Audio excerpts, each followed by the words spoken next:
দোকানদার ভাই না? দোকানদার ভাই, আপনি কাক ফোন মারছেন? ওই যে বিশুদ্ধবার দিন যে তোমার ঘর থেকে ফ্রিজ নিয়ে এলাম, সেই বুড়ি আমি ফোন ধরছি। হ্যাঁ হ্যাঁ হ্যাঁ হ্যাঁ, চিনছি, কোন? কই মানে কি ফ্রিজ আইনা রাখতে না গেলাম, হ্যাঁ হ্যাঁ। ফ্রিজের মধ্যে কলা থে দিছি। আচ্ছা। কলা থিয়া ঘুমাইছি রে হানা, ওইটা দিছি যে কলা কালা হয়ে গেছে গা, গুইলা গেছে গা, কেবা হয়েছে কা। ফ্রিজের মধ্যে আপনি কলা ছা দিয়েছেন কে? কলা ফ্রিজের মধ্যে রাখলে তো ওইরকমই হবো। কেন ফ্রিজ ঠিক করা যাবো না? কিছুমান বস্তু আছে যেগুলা ফ্রিজে রাখা যাবে না, যেগুলা রাখা যায় ওগুলা রাখা লাগবো। আপনি কলা রাখছেন, কালা হয়েছে। কলা তো মানে বেশি ঠান্ডা পাইলে মানে ই হইলে তো 1.5 কেজি কালাই হবে। কলা আনছি, এই 1.5 কেজি কলা কইলাম যে ফ্রিজের মধ্যে তেয়ার দিই, সকালে আবার আমার শরীর দিক পারলাম।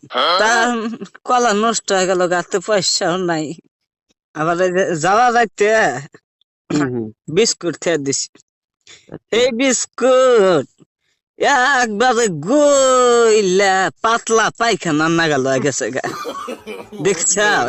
এটা বাইক আপনি করছি সকালে, বাইক এটা প্যাকেট খুলছি, ডাইরেক্ট একবার গক্কত করে গুণ নাগাল পুড়ে গেছে গা, বেকানি মাটির মধ্যে।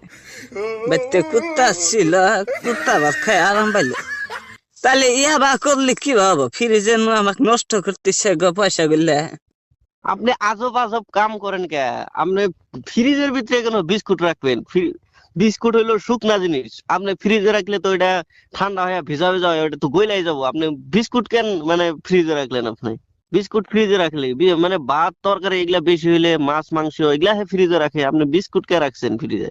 খুয়ের মাথা দিছি, সেই খুয়ের মুয়াও আইলা যাইলা গেছে গা, একবারে উদা গেছে গা, খুয়ের মুয়াও খাইবার চাইলাম না। ফ্রিজের মধ্যে শুকনা জিনিস থুলে তো নষ্ট হবো। আপনি খই রাখছেন, খইয়ের মোয়া রাখছেন, তারপরে বিস্কুট রাখছেন, এগুলা রাখলে তো নষ্ট হবো। দোকানদার ভাই, হ্যাঁ তোমার বলি। পাও ধরে খুই বাবা, তুমি এই ফ্রিজটা ঘুরা